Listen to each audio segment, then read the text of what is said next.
काय सरू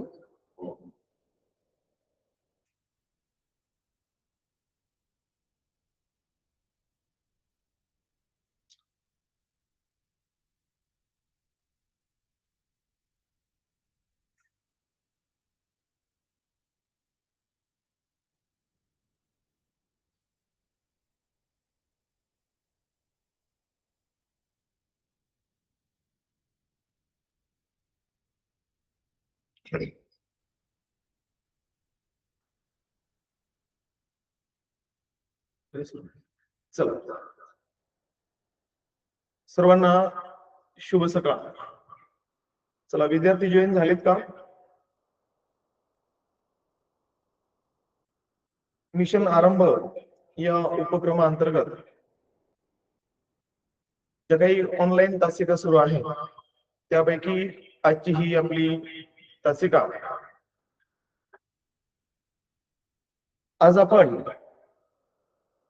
मापन हा जो घटक आहे, मापन या घटकातील आपण नाणी व नोटा या उपघटकावर आज आपण चर्चा करणार आहोत. विद्यार्थी मित्रांनो, दैनंदिन जीवन जगत असताना दैनंदिन व्यवहारामध्ये आपण नेहमी पैशांची देवाणघेवाण करत असतो आणि ही पैशांची देवाणघेवाण करत असताना आपण वेगवेगळ्या प्रकारचे नाणी आणि वेगवेगळ्या प्रकारच्या नोटा वापरत असतो. मग आज आपला जो घटक आहे नाणी व नोटा, त्यांचा जो काही वापर आपण करतो, वापर करत असताना त्यांचं एकमेकांमध्ये असणारं रूपांतर हे आपल्याला करता आलं पाहिजे आणि आज त्यावरच आपण प्रामुख्याने चर्चा करणार आहोत. सर्वांना माहित आहे की आपण व्यवहारामध्ये 1 रुपये, 2 रुपये, 5 रुपये, 10 रुपये या नाण्यांचा आपण वापर करतो. नोटांचा जर विचार केला तर तुम्ही 1 रुपये, 2 रुपये, 5 रुपये यांच्या नोटा काहींनी पाहिल्या असतील, काहींनी पाहिल्या नसतील, परंतु 1 रुपये, 2 रुपये आणि 5 रुपये यांच्याही नोटांचा आपण वापर करतो. तसेच 10 रुपये, 20 रुपये, 50 रुपये, 100 रुपये, 200 रुपये आणि 500 रुपये या नोटांचा आपण व्यवहारात चलनात वापर करतो.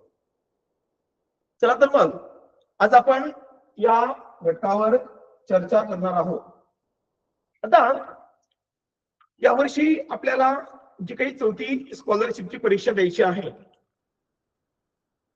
यापूर्वी स्कॉलरशिप परीक्षा 5वी आणि 8वी या वर्गासाठी घेतली जायची, परंतु पाठीमागच्या वर्षीपासून इयत्ता 4थी आणि इयत्ता 7वी या 2 वर्गांसाठी घेतली जाऊ लागली.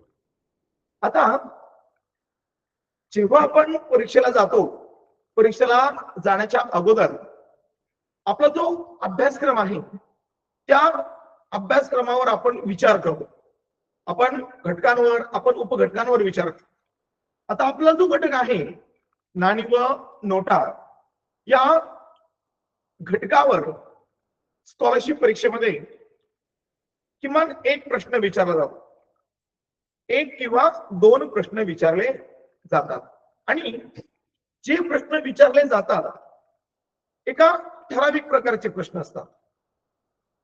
मग कोणत्या प्रकारचे प्रश्न असतात? तर एक 6-7 प्रकारचे प्रश्न असतात. त्यावर आज आपण चर्चा करणार आहोत. चला तर मग आपण आपल्या घटकाला सुरुवात करूया, नाणी व नोटा. आता सगळ्यात महत्वाची गोष्ट जी आहे, तुम्हाला रूपांतर आलं पाहिजे. म्हणजे कसं?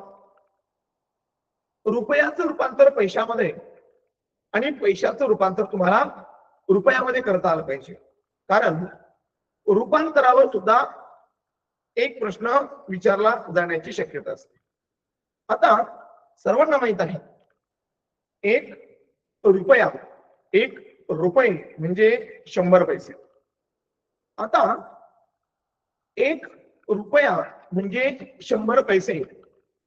जर या 100 पैशाचं 4 समान भागात, 4 समान घटकात जर रूपांतर करायचं झालं तर पहा बरं का, एक रुपया म्हणजे 100 पैसे. आपण 100चे निम्मे करू, 50 पैसे झाले. त्या परत 50 पैशाच्या आपण परत निम्मे करू, झाले 25 पैसे. आता जर आपण एका रुपयाचे म्हणजे 100 पैशाचे जर आपण 4 समान भाग केले तर प्रत्येक भाग हा 25 पैशांचा होईल. मग आता इथे सगळ्यात पहिली आणि महत्वाची गोष्ट सर्वांनी लक्षात ठेवायची आहे, समान 4 भाग केले, प्रत्येक भाग 25 पैशांचा झालेला आहे. मग 4 पैकी एक भाग त्याला आपण पाव म्हणतो. मग इथे लक्षात ठेवायचं, पाव रुपये म्हणजे 25 पैसे. अर्धा भाग जर झाला 50 पैसे, मग एक रुपया म्हणजे 50 पैसे. एका रुपयाचा अर्धा भाग म्हणजे 50 पैसे. आणि 3 भाग जर घेतले त्याला आपण पाऊण म्हणतो. मग 25 25 25 असे मिळून झाले 75 पैसे. मग चला 3 शब्द लक्षात ठेवायचे. त्यापैकी पहिला, पाव रुपये म्हणजे 25 पैसे. अर्धा रुपया म्हणजे 50 पैसे. आणि पाऊण रुपया म्हणजे 75 पैसे. तुम्हाला या ठिकाणी स्क्रीनवर दिसत असेल, पहा. आता आपण यापूर्वी अपूर्णांक हा घटक पाहिलेला आहे. ओके. आता अपूर्णांकात पाव ही संकल्पना आपण वेगळ्या पद्धतीने लिहितो. दशांश पूर्णांकाचा जर विचार केला तर आपण पाव ही संकल्पना वेगळ्या पद्धतीने लिहितो. चला तर मग आता आपल्याला पाव ही संकल्पना अपूर्णांकात लिहायची असेल तर आपण म्हणतो 1/4. या ठिकाणी तुम्हाला दाखवतो मी. सर्वांनी व्यवस्थित लक्ष द्यायचे. जर पाव ही संकल्पना जर अपूर्णांकात सांगायची झाली तर पहा 1/4 म्हणजे पाव. तीन पाव ही संकल्पना जर दशांश अपूर्णांकात सांगायची झाली 0.25 म्हणजे पाव. आता तुम्हाला परीक्षेला प्रश्न आला, पाव रुपया किंवा पाव रुपये खालील पैकी कसे लिहा. बरं का, स्कॉलरशिप परीक्षा म्हटलं तर ती स्कॉलर मुलांची असते. आणि पेपर तयार करणारा, प्रश्न काढणारा जो शिक्षक असतो ना, आपण नेमक्या कुठे चुका करतो हे ते शिक्षकाला पक्क माहिती असतं. आणि म्हणून आपण ती चूक करायची नाही. परीक्षेला प्रश्न आला, पाव रुपया हे खालील पैकी कसे लिहा. मग पहिला पर्याय असतो 25 पैसे, दुसरा असतो 0.25 रुपये, तिसरा असतो 1/4 रुपये आणि चौथा पर्याय असतो सर्व पर्यायामध्ये. आता बाबा किती गंमत काय होते. तुम्ही ऑनलाईन तास करताय, सरांना काय शिकवलंय, पाव रुपये म्हणजे 25 पैसे आणि नेमका तो पर्याय पहिलाच असतो. बरोबर का, पाव रुपये म्हणजे 25 पैसे तुम्ही एवढं ध्यानात ठेवलेलं असतं. आणि मग तुम्ही काय होतं, पेपरला जाता, पेपरला बसता, तुम्हाला पेपर सोडवायची फार घाई असते, हातात प्रश्नपत्रिका पडली ना तुम्हाला काय वाटतं, आता लगेच पेपर सोडायला सुरुवात करतो, लगेच सगळे प्रश्न सोडून मोकळा होतो, निवांत बसतो. तुम्ही काय करता, उत्तराची नोंद करता पर्याय क्रमांक 1. पण काय होतं, तुम्ही पुढचे पर्याय वाचलेले नसतात आणि घोटाळा काय होतो बरोबर. मग आता ₹5 अपूर्णांकात सांगायचे झाले तर त्याला आपण 1/4 म्हणतो. दशांश अपूर्णांकात सांगायचे झाले तर आपण 0.25 म्हणतो. पैशामध्ये सांगायचं झालं तर आपण 25 पैसे म्हणतो. म्हणजे पहिला पर्याय बरोबर आहे, दुसराही पर्याय बरोबर आहे, तिसराही पर्याय बरोबर आहे. मग आपलं उत्तर काय अपेक्षित आहे, पर्याय क्रमांक 4 त्यांनी दिलेलं असतं सर्व पर्याय बरोबर. परंतु आपण काय करतो, पुढचे पर्याय वाचतच नाही, आपण पहिला गोल काळा करून मोकळे. त्यामुळे सर्वांनी एक महत्वाची गोष्ट लक्षात ठेवायची आहे, ती अशी, जेव्हा आपण पेपर सोडवतो ना, पेपर सोडवताना पहिली गोष्ट प्रश्न पूर्ण वाचायचा.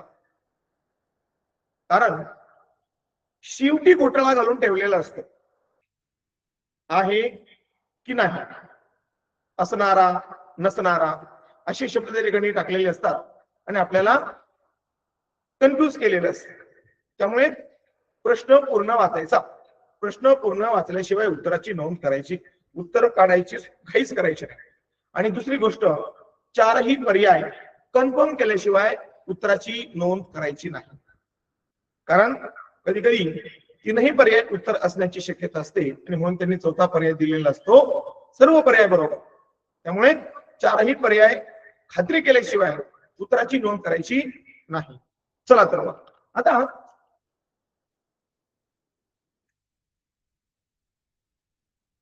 ओके, चला आता इथे 3 गोष्टी तुम्ही शिकले.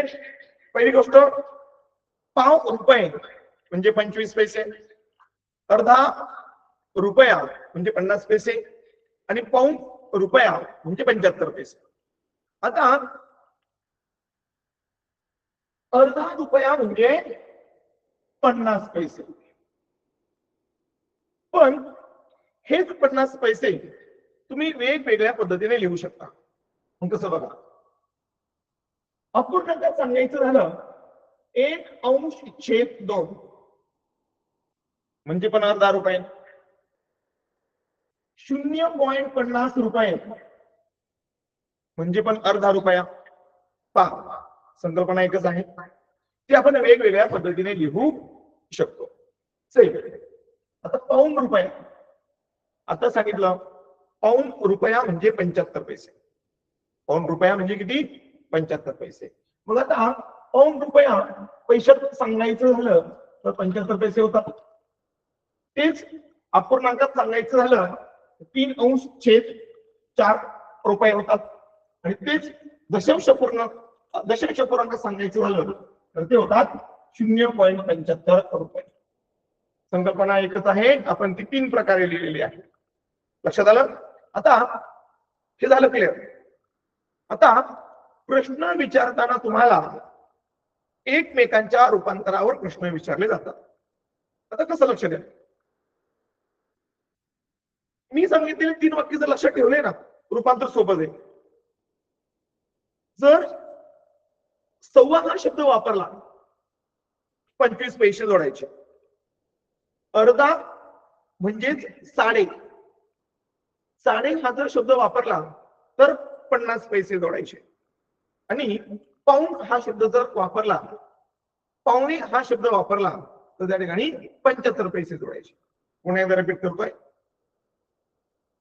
सव्वा हा जर शब्द वापरला तर 25 पैसे जोडायचे, साडे हा शब्द वापरला तर 50 पैसे जोडायचे, आणि पावणे हा जर शब्द वापरला तर 75 पैसे जोडायचे. कसं बघा, एकदम सोपं आहे. चला या ठिकाणी ₹1.25 एकदम सोपं आहे. तुम्ही सकाळी शाळेत जाता, तुमची आई शाळेत जाताना डबा भरते, ओके, डबा भरते की नाही. मग आता तुमची जर आई म्हटली बाळा मी आज डब्यात 1.25 पोळी भरलेली आहे, मग तुमची लगेच लक्षात येतं आईनं काय केलंय, एक चपाती पूर्ण भरलेली आहे आणि एक तत्कोर आपल्या भाषेत म्हणजे दुसऱ्या पोळीचे तिने 4.25 भाग केलेत आणि त्यापैकी एक भाग भरलेला आहे. मग 1 अधिक पाव 1.25 होतात, बरोबर. मग आता 1 अधिक पाव 1.25 होतात.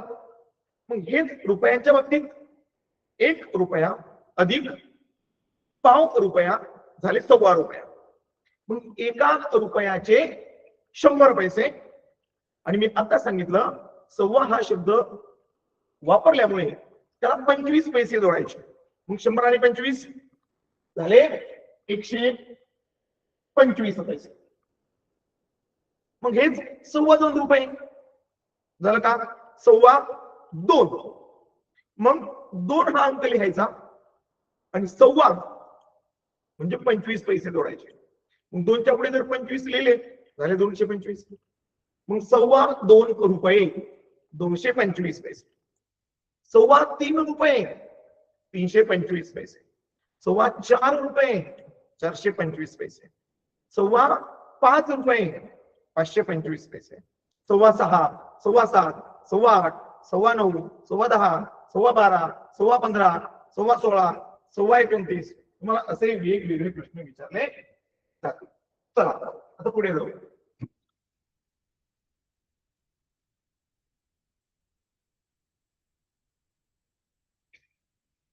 चला आता पुढे पहा, इथं काय म्हटलंय, 1.5 रुपया. आता सर्वांना माहिती आहे दीड ही संकल्पना सगळ्यांना माहिती आहे. दीड कोण सांगते, दीड म्हणजे काय मेसेज करू शकता तुम्ही. आता पहा, समजा तुमच्या आईने बाजारातून सफरचंद आणले, तुम्हाला एक पूर्ण खायला दिलं ते तुम्ही खाऊन टाकला, दुसऱ्यातलं अर्ध दिलं ते तुम्ही खाल्लं. मग तुम्ही एक आणि अर्धा एवढं सफरचंद खाल्लंय. मग एक आणि अर्धा मिळून 1.5 होतो. मग आता मी तुम्हाला मागाशी सांगितलं 1.5 आणि 2.5 या दोन गोष्टी समजून घ्या. 1.5 म्हणजे 1 आणि अर्धा, 2.5 म्हणजे 2 आणि अर्धा. ओके. मग 1.5 रुपये 1 रुपया अधिक अर्धा रुपया. 1 रुपयाचे 100 पैसे आणि अर्धा रुपयाचे 50 पैसे. म्हणजे झाले 150 पैसे. पहिल्या ठिकाणी 150 पैसे. आता 2.5 रुपये 2 अधिक अर्धा मिळून 2.5 होतो. मग 2 रुपयाचे 200 पैसे, 2 रुपयाचे 200 पैसे आणि अर्धा रुपयाचे 50 पैसे झाले 250 पैसे. आता पाहा का, 3.5, 4.5, 5.5, 6.5, 7.5 या ठिकाणी 6.5 हा शब्द वापरलाय. मी तुम्हाला आताच काही मिनिटापूर्वी सांगितलंय 6.5 हा शब्द वापरला, 6.5 हा शब्द वापरला की त्या ठिकाणी 50 पैसे जोडून द्यायचे. मग आता पहा बरं का, 3.5 रुपये म्हणजे किती पैसे. मग 3.5 3ला 50 जोडून द्यायचे झाले 350 पैसे. 4.5 रुपये म्हणजे किती पैसे. 4ला 50 जोडून द्यायचे झाले 450. मग 6.5 हा शब्द जर वापरला पुढे 50 पैसे जोडून द्यायचे. मग 4.5 रुपये 450 पैसे. 5.5 रुपये 550 पैसे. 8.5 850 पैसे. मग 10.5, 12.5, 16.5, 20.5, 21.5 तुम्हाला असं तुमचं सगळं रूपांतर करता येईल. चला आता पुढे जाऊया. आता 1.25. आता इथे मात्र थोडं काळजी घ्यायची. 2.25 रुपये. आता 2.25. आता बऱ्याच मुलं काय करतात माहिती का, 2.25 तुम्ही काय करता, शिक्षकांनी सांगितलेली वाक्य आहेत तसे फॉलो करता. तुम्हीच उत्तर चुकीचं लिहाल आणि काय म्हणाल, सरांनी सांगितलं होतं 2.25 हा शब्द जर उच्चारला, 2.25 हा शब्द जर आला तर आपल्या सरांनी सांगितले 75 जोडून द्यायचे. मग आता 2.25 रुपये मग इथं 2चा उल्लेख आहे, मग आपण लगेच लिहितो 2. मग झालं 275 पैसे. आपण अशाच चुका करतो. सर तुम्ही सांगितलं होतं पाहुणे म्हटलं का 75 पैसे जोडून द्या म्हणून, आम्ही तरी काही चुकीचं केलं? अरे पण सरांनी सांगितलं पाहुणे म्हटल्यानंतर 75 पैसे जोडून द्या, पण पाहुणे 2 इथं 2चा उल्लेख आहे, त्यामुळे थोडं अगोदर तुम्ही लिहायला सांगितलंय. पाहुणे 2 म्हणजे काय? एखादी पाहून. लक्षात ठेवा, इथे बरेच लोक चुकतात, नेहमी चुकतात, कारण परीक्षा एवढी घाई असते. काय झालं, एक वर्षी परीक्षा होती, माझा एक विद्यार्थी परीक्षेला गेला, खूप आनंदी होता परीक्षेला, खूप अभ्यास झालेला होता त्याचा. परीक्षा सुरू झाली, तो आत गेला, त्याच्या हातामध्ये पेपर आला आणि पहिला प्रश्न विचारला, खालीलपैकी कोणता शब्द नदी या शब्दाचा समानार्थी आहे? नाही. बरं का, मगाशी सांगितलं. पहिलाच प्रश्न आला, खालीलपैकी कोणता शब्द नदी या शब्दाचा समानार्थी नाही? आता या 72 नाही शब्द वाचलाच नाही, त्यांना अर्धाच प्रश्न वाचला. कुठपर्यंत? खालीलपैकी कोणता शब्द नदी या शब्दाचा समानार्थी. अरे बापरे, खूप आनंद झाला. माझ्या आईनं तर कालच घेतलंय नदी म्हणजे सरिता. हा, नेमका पहिला पर्याय सरिता होता. नेमका पहिला पर्याय सरिता होता. यानं काय केलं, उत्तर नोंद केली, पर्याय क्रमांक 1. अशी घाई घाई घाई घाई सगळे पेपर सोडून मोकळा झाला. पेपर होता 1.5 तासाचा, हा 1 तासात पेपर सोडून मोकळा झाला. पेपर संपला, बाहेर आला, आईने विचारलं काय बाबा पेपर कसा होता? म्हटलं मम्मी काय सांगू, एवढा सोपा पेपर होता, एवढा सोपा पेपर होता, तू शिकवलेलं मला सगळं आलं आणि मी 1 तासामध्ये पेपर सोडला. आई खुश झाली, निकाल लागला, निकाल तपासला आणि नापास झाला, अपात्र झाला. का बरं असं झालं असेल? चूक लक्षात आली तुमच्या? त्यांना प्रश्न व्यवस्थित वाचले नव्हते, त्यांना पर्याय व्यवस्थित पाहिले नव्हते, हे की नाही? प्रश्न काय विचारलाय, खालीलपैकी कोणता शब्द नदी या शब्दाचा समानार्थी नाही?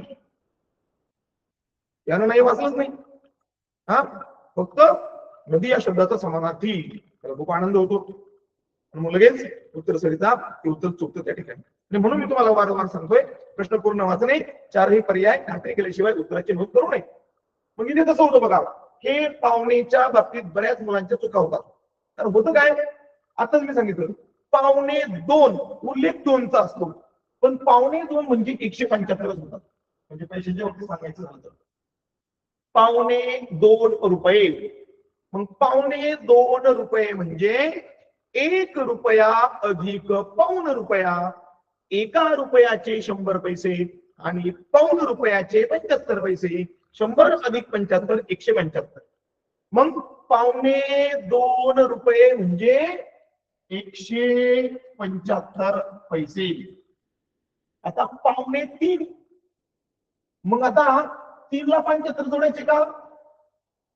तर नाही, कारण पाहुणे 3 म्हणजे 3 आणि पाहुणे, 2 आणि पाऊण होतात. मग अशा चुका होतात बरं का, त्यामुळे अशा चुका करायच्या नाही. ओके, मग आता मी तुम्हाला सांगितलंय, पाहुणे हा शब्द आला तर 75 जोडायची, परंतु जर पाहुणे 2 म्हटलं तर 2च्या अगोदरचा अंक घ्यायचा. पाहुणे 3 म्हटलं तर 3च्या अगोदरचा. कसं बघा, परीक्षेला प्रश्न आला, पाहुणे 3 रुपये म्हणजे किती पैसे? मग आता पाहुणे 3, तिथं पाहुणे हा शब्द आला म्हणून आपण 75 जोडून देऊ. पण पाहुणे 3 मी काय म्हटलं, 3च्या अगोदरचा अंक, मग झाले 275 पैसे. पाहुणे 5 रुपये म्हणजे किती पैसे? 75 जोडून द्या पाहुणे म्हटल्यानंतर. पण पाहुणे 5 म्हटले ना, 5च्या अगोदरचा अंक झाले 475 पैसे. मी तुम्हाला हे का सांगतोय, हे तुम्हाला रूपांतर एकमेकाचं रूपांतर एकमेकामध्ये करता आलं असतं, करता आलं पाहिजे. कारण परीक्षेला रूपांतरावर प्रश्न विचारला जाण्याची दाट शक्यता असते. चला, म्हणजे पाव ही संकल्पना क्लिअर झाली, अर्धा ही संकल्पना क्लिअर झाली आणि पाव ही संकल्पना क्लिअर झाली. एक शेवटचं रिपीट करतो, पाव अपूर्णांकात 1/4 असे लिहितात, अर्धा 1/2 असे लिहितात, पाऊण 3/4 असे लिहितात. हेच दशांश अपूर्णांक सांगायचं झालं 0.25 म्हणजे पाव, 0.5 किंवा 0.50 म्हणजे अर्धा आणि 0.75 म्हणजे पाव.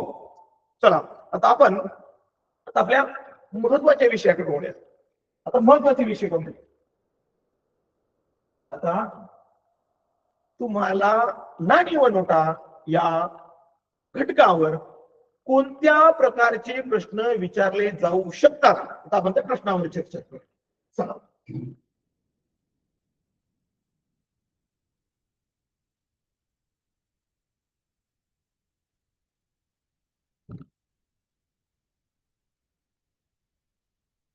चला आता आपण पहिल्या प्रश्नावर चर्चा करूया. आता सर्वात महत्वाचे दोन प्रश्न प्रकार. नंबर 1, तुम्हाला नाणी व नोटांची संख्या दिली जाते आणि त्यावरून रक्कम विचारतात. हा प्रश्न प्रकार पाहिजे. लक्षपूर्वक ऐका बरं का, लक्षपूर्वक ऐका मी काय सांगतोय. दोन महत्वाचे प्रश्न प्रकार. त्यापैकी पहिला प्रश्न प्रकार पहा. तुम्हाला नाणी व नोटांची संख्या दिली जाईल, त्यावरून तुम्हाला रक्कम विचारली जाईल. आणि प्रश्न प्रकार दुसरा, तुम्हाला रक्कम दिली जाईल आणि यावरून नाणी व नोटांची संख्या विचारली जाईल. प्रश्न तोच आहे, फक्त एक प्रश्न सरळ, एक प्रश्न त्याच्या विरुद्ध. मग आता हे दोन प्रश्न सोडवताना दोन गोष्टींची काळजी घ्यायची. दोन वाक्य लक्षपूर्वक ऐका. प्रश्न प्रकार पहिला, नाणी व नोटांची संख्या देऊन रक्कम विचारली जाईल आणि रक्कम विचारताना गुणाकाराची क्रिया करायची. रक्कम काढायची असेल तर गुणाकाराची क्रिया करायची. नंबर 2, तुम्हाला रक्कम दिली जाईल, यावर तुम्हाला नाणी व नोटांची संख्या विचारली जाईल, यावेळेस भागाकाराची क्रिया करायची. कळले ना? दोन वाक्य परत क्लिअर करा. पहिलं वाक्य, रक्कम काढायची असेल तर गुणाकार करायचा, नाणी व नोटांची संख्या काढायची असेल तर भागाकार करायचा. चला प्रत्यक्ष उदाहरणाच्या माध्यमातून समजून घेऊ. तुम्हाला परीक्षेला प्रश्न विचारला, बरं, तुम्हाला परीक्षेला प्रश्न विचारला, पहा काय प्रश्न विचारला. प्रश्न असा विचारला, हे पाहिजे मी ब्रॅकेट करतो, प्रश्न काय बघा. प्रश्न असा आहे, 5 रुपयांची 40 नाणी म्हणजे किती रुपये? काय प्रश्न विचारलाय? 5 रुपयांची 40 नाणी म्हणजे किती रुपये? तुम्हाला नाण्यांची संख्या दिलेली आहे आणि यावरून रक्कम विचारली आहे. मी तुम्हाला सांगितलंय, रक्कम काढायची असेल तर गुणाकाराची क्रिया करायची. मला सांगा, नाण्यांची संख्या किती आहे? 40. कोणत्या प्रकारचं ते नाणं आहे? 5 रुपये. मग 40 आणि 5 यांचा गुणाकार करायचा, तो गुणाकार येतो 200. मग आपलं उत्तर आलं, 5 रुपयांची 40 नाणी म्हणजे 200 रुपये. काय शिकली इथं? काय शिकली इथं? जर तुम्हाला रक्कम काढायची असेल तर गुणाकाराची क्रिया करायची. पण गुणाकार करताना काय संख्या काय विकत आणायच्यात का? अजिबात नाही. संख्या प्रश्नामध्ये दिलेली आहे. नाणं 5 रुपयाचं, संख्या 40, 5 आणि 40 गुणाकार करायचं, झालं उत्तर. जास्त डोकं लावायची गरज पडत नाही. चला पुढचा प्रश्न. 10 रुपयांच्या 130 नोटा म्हणजे किती रुपये? तुम्हाला रक्कम विचारली आहे आणि मी आता सांगितलं, रक्कम विचारली का गुणाकाराची क्रिया करायची.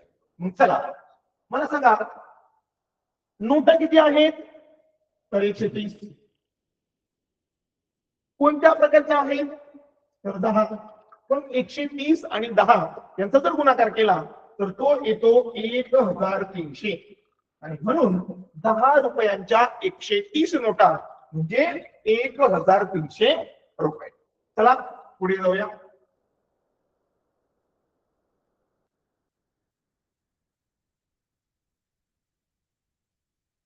चला पुढचा प्रश्न. चला पुढचा प्रश्न घेऊया आपण. ओके, हा प्रश्न काय? 20 रुपयांच्या 75 नोटा म्हणजे किती रुपये? रक्कम विचारली आहे, गुणाकाराची क्रिया करावी लागेल. चला, नोटा किती? तर 75. कोणत्या प्रकारच्या आहेत? 20 रुपये. 75 आणि 20 यांचा जर गुणाकार केला तर तो येतो 1500. उत्तर आपलं तयार झालं.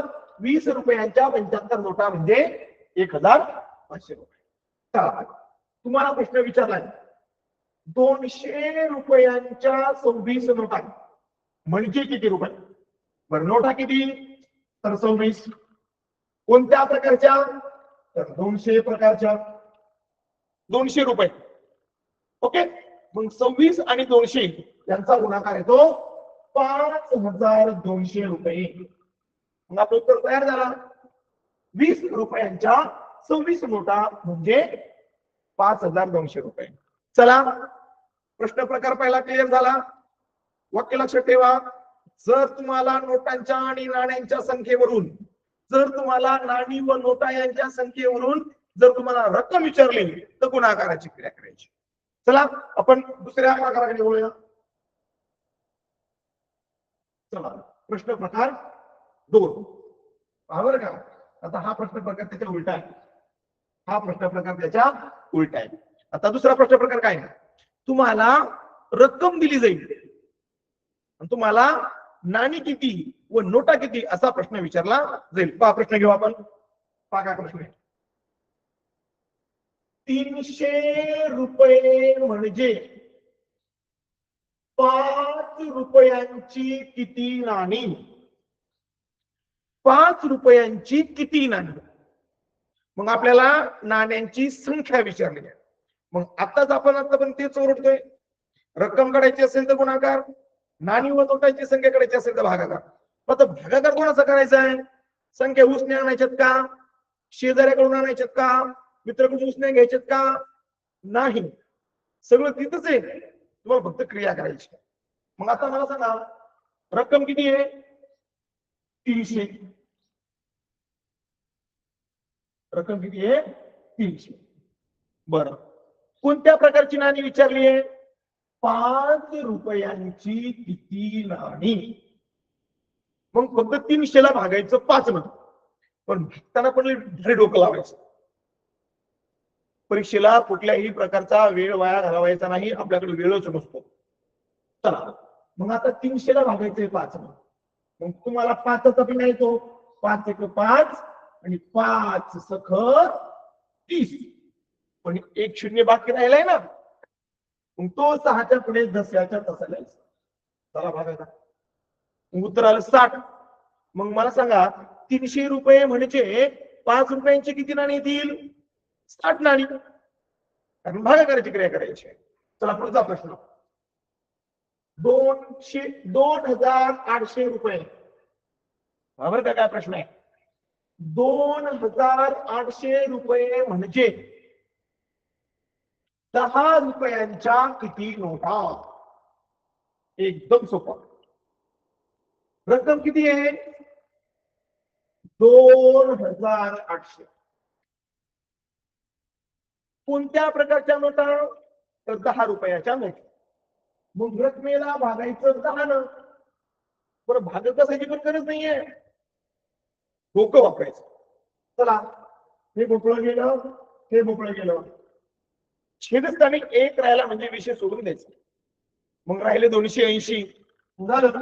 280 नोटा. किती सोपं आहे बरं? एकदम सोपं आहे. फक्त डोक्याने भागाकार करायचं. ओके, चला पुढचा अजून एक प्रश्न घेऊ आपण.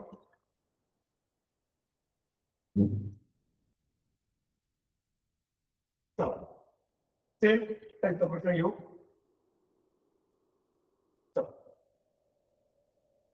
पहा काय प्रश्न विचारलाय. 7000 रुपये म्हणजे 200 रुपयांच्या किती नोटा? रक्कम आहे 7000. नोटांचा प्रकार आहे 200. मी तुम्हाला सांगून ठेवलेला आहे. संख्या विचारली नोटांची तर भागाकार करायचं. करूया भागाकार. करायचं कोणाचा? 7000ला 200 ने भागायचं. रकमेला नोटाच्या प्रकाराने भागायचे. पण भागताना पण डोकं लावायचं. चला, हे मोकळं गेलं त्याच्या बदल्यात हे मोकळं गेलं, हे मोकळं गेलं त्याच्या बदल्यात हे मोकळं गेलं. आता वर राहिले 70, खाली राहिले 2. 70 भागिले 2. सर्वांना माहितीये कोणत्याही संख्येला 2 ने भागले असतात त्या संख्येची निम्मी होते. मग 70 भागिले 2 म्हणजे 70 ची निम्मी किती? उत्तर आलं 35. चला, 7,000 रुपये म्हणजे 200 रुपयाच्या 35. चला पुढचा प्रश्न. 5,500 रुपये म्हणजे 5,500 रुपये म्हणजे 500 रुपयांच्या किती नोटा? रक्कम आहे 5,500. नोटाचा प्रकार आहे 500. खूप सोपं आहे, खूप सोपं आहे. इथे अंक चुकलाय बरं का, हा अंक चुकलाय ठिकाणी, हा अंक चुकलाय, प्रिंटिंग मिस्टेक आहे, ध्यानात ठेवा तो अंक त्या ठिकाणी चुकलेला आहे. कधी कधी चूक होते, माणूस आहे चुकतो की नाही, आपण चुकतो कधी कधी. चला, तर 5,500 म्हणजे 500 रुपयांच्या किती नोटा? चला, हे 2 शून्य गेले त्याच्या बदल्यात हे 2 शून्य गेले. 55 जर तुम्ही 5 ला भागलं, भागाकार येतो 11. मग लक्षात ठेवा 5,500 म्हणजे 500 रुपयाच्या 11 नोटा. चला, 2 प्रश्न प्रकार आपले क्लिअर झालेत. रक्कम विचारली तर गुणाकाराची क्रिया करावी लागेल, नाणी व नोटांची संख्या विचारली तर भागाकाराची क्रिया करावी लागेल, हे ध्यान ठेवायचं. चला, आता आपण अति महत्वाचा प्रश्नाकडे वळू.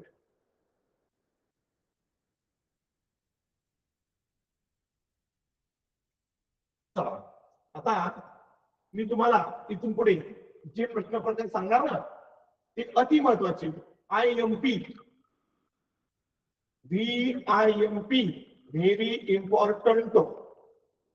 मला इंग्लिश येत नाही बरं का, फक्त गणित येतं. चलो, आता इथून पुढे मी तुम्हाला एक 3-4 प्रकारचे प्रश्न शिकवतो. आत्मविश्वासाने नाही सांगा, परंतु परीक्षेला यापैकीच एखाद्या प्रकारचा प्रश्न येणार. कारण तुम्ही जर पाठीमागच्या वर्षीच्या प्रश्नपत्रिका जर पाहिल्या ना, एक सेम प्रकारचे प्रश्न असतात, तेच फक्त बदलून बदलून येतात. या वर्षी हा येतो, त्या वर्षी तो येतो, त्या वर्षी तो येतो. मग आता आपण एक 3-4 प्रकारचे प्रश्न घेऊया, त्यापैकी एखादा प्रश्न हमखास परीक्षेला असू शकतो त्या प्रकारचा. चला, काय प्रश्न असा आहे, 340 रुपयात, वाचून घेऊया व्यवस्थित. 340 रुपयात 2 रुपये, 5 रुपये व 10 रुपयांची समान नाणी घेतल्यास प्रत्येकी किती नाणी येतील? आता हा प्रश्न 2 पद्धतीने विचारतात, 2 प्रकारात विचारतात. बरोबर का? कधी कधी काय विचारतात, प्रत्येक प्रकारची किती नाणी येतील किंवा एकूण किती नाणी येतील. आता प्रत्येक प्रकारची नाणी कधी घ्यायची आणि एकूण नाणी कधी घ्यायची लगेच क्लिअर होईल. काय प्रश्न विचारलाय, 340 रुपयात 2 रुपये, 5 रुपये व 10 रुपयांची समान नाणी घेतल्यास प्रत्येक प्रकारची किती नाणी येतील? आता मला सांगा, या प्रश्नाला सोडवण्यासाठी, या प्रश्नाच्या उत्तरापर्यंत पोहोचण्यासाठी जास्त डोसकं लावायची गरज नाही, कुठेही जास्त विचार करायची गरज नाही, शेजारी पाजारी मित्रांना विचारायची गरज नाही. एकदम सोपं आहे, सगळं तिथंच आहे, फक्त आपल्याला एकच क्रिया करायची. उत्तर काढण्यासाठी सगळं मटेरियल त्या प्रश्नामध्ये दिलेलं आहे, आपल्याला फक्त एक छोटीशी क्रिया करायची. पहा, आता रक्कम आहे 340 रुपये. ती रक्कम तयार होण्यासाठी 2 रुपये, 5 रुपये आणि 10 रुपयांची समान नाणी घेतली आहे. विचारलंय प्रत्येक प्रकारची नाणी किती येतील. आता पहा बरं का, रक्कम आहे 340 रुपये. आता नाणी पहा कोणत्या कोणत्या प्रकारची. 2 रुपये, 5 रुपये व 10 रुपये. मग आपण या तिघांची बेरीज करू. 10 + 5 = 15 अधिक 2 17. मग या 340 ला 17 न भागायचं. काय केलंय? काहीच नाही. प्रश्नातली संख्या घेतली 340 आणि उरलेली 3 जी आहेत ना, 2 रुपये, 5 रुपये, 10 रुपये, या तिघांची बेरीज केली, ती आली 17. आता यांचा करायचा भागाकार. 17 × 17, 17 × 2 = 34 आणि हे भोपळं जशाच्या तसं लिहा. या ठिकाणी भागाकार आलेला आहे 20. आता लक्ष द्या बरं का. जर तुम्हाला प्रश्न विचारला प्रत्येक प्रकारची नाणी किती किंवा 2 रुपयाची नाणी किती, 5 रुपयाची नाणी किती, 10 रुपयाची नाणी किती, तर मग ऐका, 2 रुपयाची 20 नाणी, 5 रुपयांची पण 20 नाणी आणि 10 रुपयांची सुद्धा 20 नाणी. कारण तिन्ही प्रकारच्या नाण्यांची संख्या प्रश्नामध्ये सांगितल्याप्रमाणे समान आहे. मग तुम्हाला जर प्रश्न विचारला 2 रुपयांची नाणी किती, तर 20 नाणी, 5 रुपयांची नाणी किती, तर 20 नाणी, 10 रुपयांची किती नाणी येतील, तर 20 नाणी. जर तुम्हाला प्रश्न विचारला एकूण किती नाणी येतील, 2 रुपयाची 20, 5 रुपयाची 20, 10 रुपयाची 20, एकूण झाली 60 नाणी. आता फरक कळला प्रश्नामध्ये? फरक कळला? हा. भागाकार केला, प्रत्येक प्रकारच्या नाण्यांची संख्या मिळेल. आणि जर एकूण विचारली तर मग तुम्हाला बेरीज करावी लागेल. सेम या टाईपचा अजून एक प्रश्न घेऊ आपण, म्हणजे तुझ्या लक्षात येईल या टाईपचे प्रश्न कसे असतात ते. समजतंय का शिकवलेला? तर जाता नाकातून, सर नाकातून नसतं जात, डोक्यावरून जात असत. हा, डोक्यावरून जाऊ देऊ नका, डोक्यात घुसवण्याचा प्रयत्न आहे. चला पुढचा प्रश्न, सेम टाईपचा प्रश्न घेऊ आपण. काय प्रश्न आहे पहा.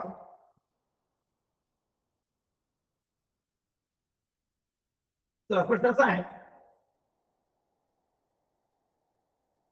1400 रुपयात 5 रुपये, 10 रुपये व 20 रुपयांची समान नाणी घेतल्यास प्रत्येकी किंवा प्रत्येक प्रकारची किती नाणी येतील? प्रत्येक प्रकारची किती नाणी येतील असाही प्रश्न असेल, 5 रुपयांची किती नाणी येतील असाही प्रश्न असेल, 10 रुपयांची नाणी किती असाही प्रश्न असेल, 20 रुपयांची नाणी किती असाही प्रश्न असेल, एकूण नाणी किती असाही प्रश्न असेल. चला आपण प्रत्येक प्रकारच्या नाण्यांची संख्या काढण्यासाठी काय करावं लागेल हे समजून घेऊ. पण सांगा पृष्ठाची रक्कम किती आहे? 1400. बर, आता कोणत्या कोणत्या प्रकारचे नाणे आहेत? 5, 10 आणि 20. तिघांची बेरीज करू. 5 अधिक 10 15 अधिक 20 35. मग या रकमेला 35 ने बघूया. आता 35 चा पाढा सोपा आहे. 35 एक 35 आणि 35 10 350. पाढे किती सोपे आहेत. हा, बरेच शिक्षक म्हणतात सर आमचे मुलं पाढेच पाठ करत नाही, त्यांना पाढे पाठच होत नाही. माझा आत्ताच्या आत्ता पाढा पाठ झाला. 35 एक 35 आणि 35 10 350. सोपा आहे की नाही पाढा? तुम्ही मला कोणताही पाढा सांगा, माझे सगळे पाढे. तुम्ही जर म्हटले ना सर आम्हाला 99चा पाढा म्हणून दाखवा, तरी आपल्या पाढे 99 की 99 99 10 990 झाला पाढा. तुम्ही टेन्शन घेता गणिताचं, गणित फार सोपा विषय. चला रक्कम आहे 1400 रुपये. रक्कम आहे 1400. नाणे 3 प्रकारचे आहेत, 5, 10 आणि 20. बेरीज केली 35 आली. 35 एक 35 आणि 35 चोक 140. राहिला 0, जसाच्या तसा वरती द्या. काय झाला 40. मग प्रत्येक प्रकारचं नाणं आहे, प्रत्येक प्रकारच्या नाण्यांची संख्या 40. उत्तर आहे पर्याय 2. मग 2 रुपयांची 5 रुपयांची 40 नाणी, 10 रुपयांची 40 नाणी आणि 20 रुपयांची सुद्धा 40 नाणी. मग एकूण नाणे जर विचारलं तर किती होत? तर 120 नाणी. चला आता मी तुम्हाला 2 मिनिटाचा वेळ देतो, तुम्ही एक प्रश्न सोडून दाखवा. हो येतो मला येतं की नाही उत्तर मला कमेंट करायचं उत्तर काय करायचंय कमेंट मध्ये करायचं मी आता ज्या प्रश्नाला ब्रॅकेट कराल ना तुम्ही तो प्रकार बसून दाखवायचा तुमचे 2 मिनिटं तर चला मी प्रश्न ब्रॅकेट मध्ये टाकलाय चला मी ज्या प्रश्नाला ब्रॅकेट केलाय तो प्रश्न 2 मिनिटात सोडवायचा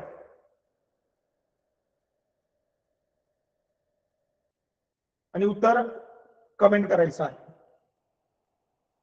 पाहूया कोण या प्रश्नाचं उत्तर बरोबर देत आहे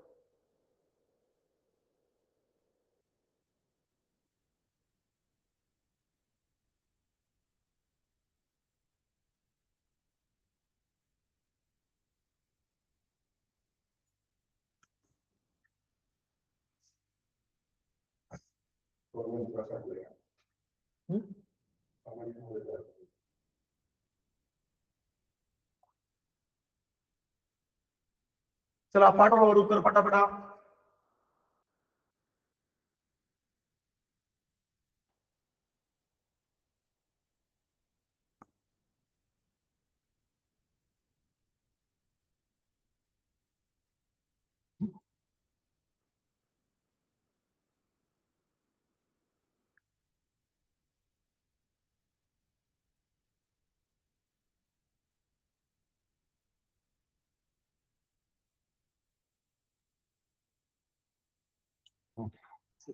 चला आता सर्वांना प्रश्नाचं उत्तर पाठवता येईल सर्वांनी कमेंट करायचे उत्तर पाहूया कोणाचं बरोबर आहे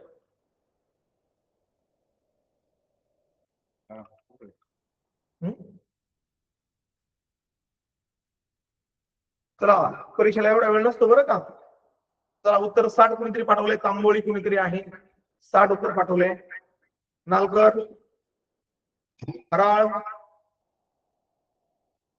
पायकर सय्यद बोरकर कबाडी पवार भांड शिंदे काकडे देव चौधरी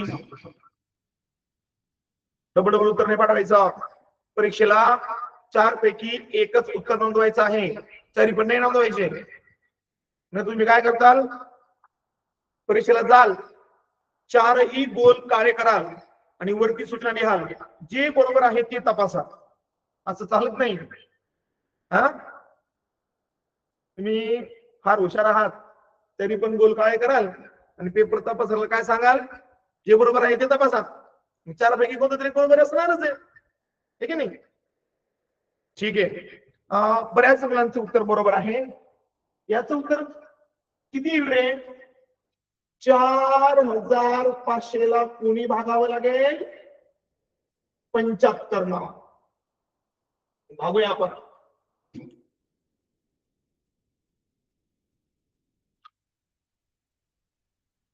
वा वा वा ज्या विद्यार्थ्यांनी उत्तर 60 दिलेलं आहे त्या विद्यार्थ्यांचं उत्तर अगदी बरोबर आहे त्याचं विशेष कौतुक आणि अभिनंदन सुद्धा चला हा प्रश्न प्रकार सर्वांना कळाला लक्षात ठेवा तुम्हाला प्रत्येक प्रकारच्या नाण्याची किंवा नोटेची संख्या विचारली जाईल आणि एकूण सुद्धा विचारली जाईल तुम्ही जो भागाकार कराल प्रत्येक प्रकारचं नाणं किंवा नोट मिळेल आणि जर बेरीज केली तर मग एकूण मिळेल चला पुढचा प्रश्न प्रकार घेऊया आपण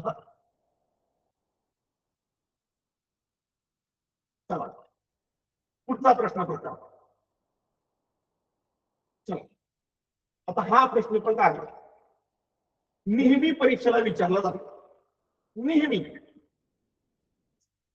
सोपं पण आहे आणि नेहमी विचारला जातो हा सुद्धा प्रश्न प्रकार सर्वांनी लक्षात ठेवा पाहा प्रश्न एका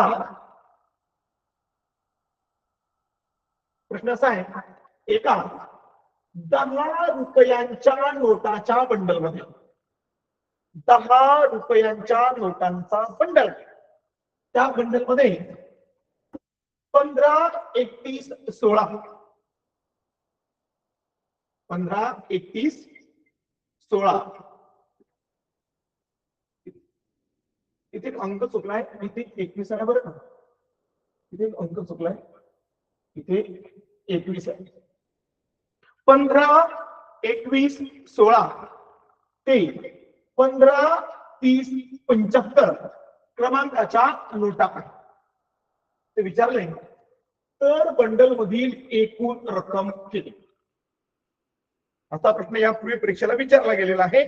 खूप वेळा वेगवेगळ्या प्रज्ञाशोध परीक्षांसाठी तो आलेला आहे. आता पाहू का, नोटांचा बंडल आहे, 10 रुपयांच्या नोटांचा बंडल आहे आणि त्या बंडल मध्ये दिलेल्या क्रमांकाच्या नोटा आहेत. तुम्हाला हा प्रश्न दोन प्रकारे विचारला जाईल. तुम्हाला कधी कधी फक्त नोटांची संख्या विचारली जाते, तर कधी कधी रक्कमही विचारली जाते. आपण अगोदर नोटांची संख्या काढू, कारण नोटांची संख्या काढल्याशिवाय रक्कम काढता येणार नाही. मग पहा काय करायचं. जर अशा प्रकारचा प्रश्न परीक्षेला आला, शेवटच्या क्रमांकातून पहिला क्रमांक वजा करायचा. शेवटचा क्रमांक कोणता आहे? 15, 30, 75 आणि पहिला क्रमांक कोणता आहे? 15, 21, 16. आता आपण काय करू, यांची वजाबाकी करू. तुम्ही सुद्धा वजाबाकी करू शकता. वजाबाकी करताना कधी कधी डोक्याचा वापर करायचा, कधी कधी सुरुवातीचे समानांक सोडून द्यायचे, कधी कधी सुरुवातीचे समानांक सोडून द्यायचे आणि पुढच्या अंकांची वजाबाकी करायची. मग किती येईल बरं वजाबाकी? सांगा बरं किती येईल वजाबाकी?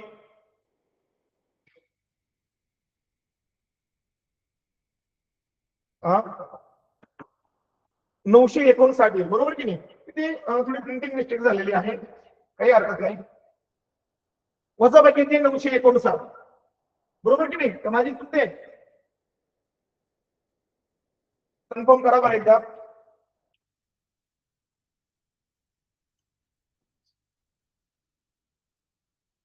ओके, बरोबर आहे.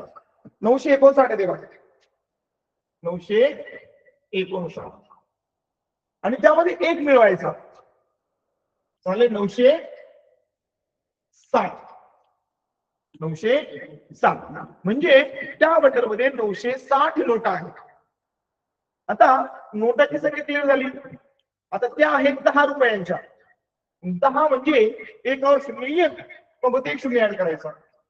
मग त्या बंडलमध्ये रक्कम असेल 9,600 रुपये.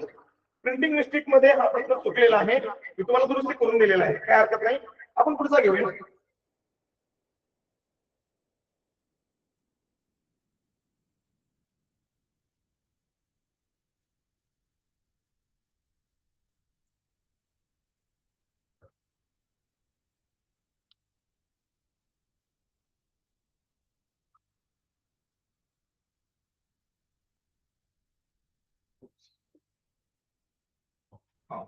चला, तुमच्या स्क्रीनवर प्रश्न आहे, पहा बरं एकदा.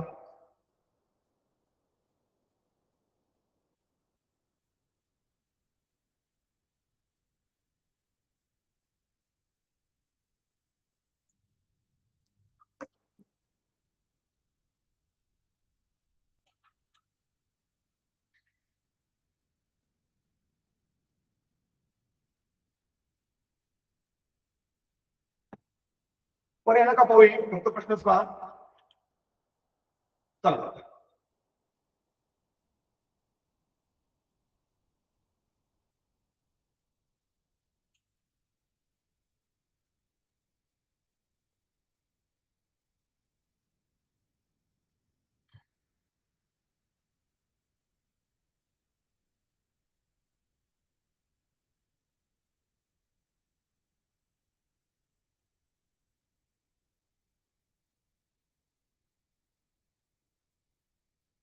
ओके, चला पहा बरं का काय प्रश्न आहे.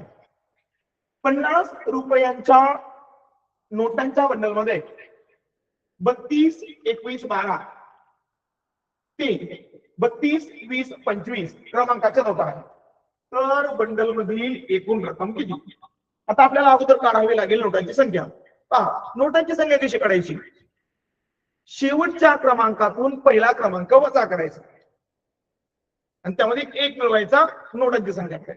मग चला, शेवटचा क्रमांक कोणता आहे? शेवटचा क्रमांक कोणता आहे? शेवटचा म्हणजे मोठा क्रमांक पहा कोणता 32 21 12 त्यातून 32 20 25 वजा करायचे काय करायचे वजा करायचे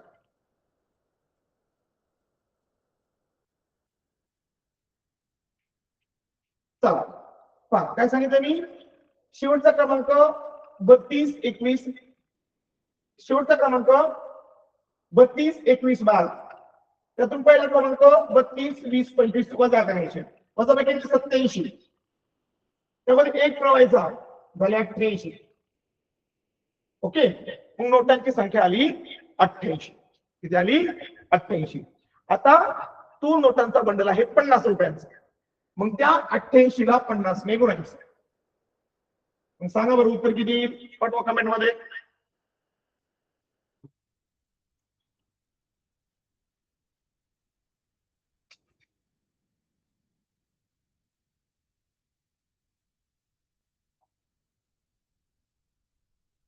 कोणाला गुणाकार येतोय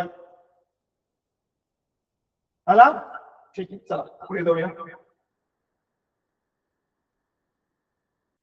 चला आता तुमच्या समोर स्क्रीनवर तुम्हाला एक प्रश्न दिसत आहेत पहा एक शेवटचे 4-5 मिनिटाचा वेळ बाकी आहे एक सराव म्हणून सर्वांनी ते प्रश्न सोडवायचे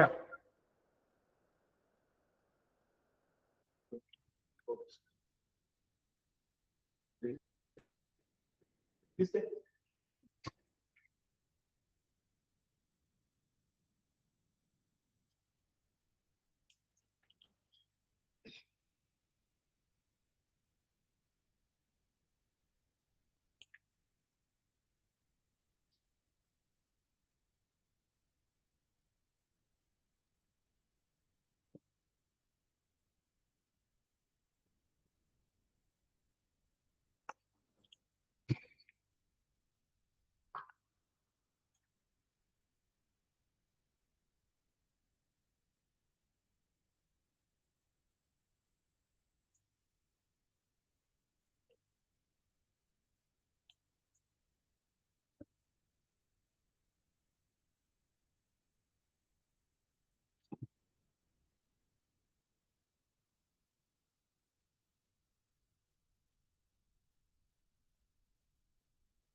आपलं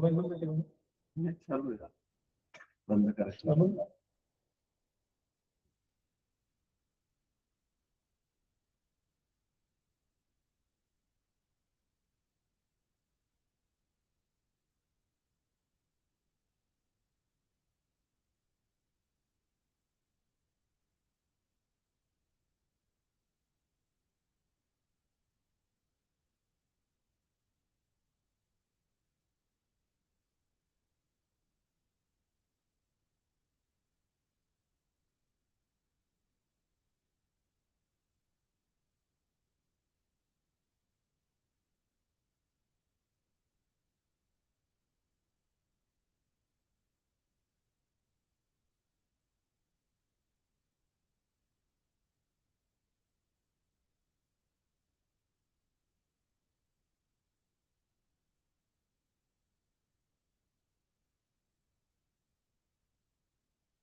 हा चला तर खाली दिलेली बघा तर तुम्ही त्यावरून तुमची उत्तर तपासून घेऊ शकता ओके चला तर आजचा आपला हा तास या ठिकाणी संपत आहे. सर्वांना गुड डे, गुड बाय.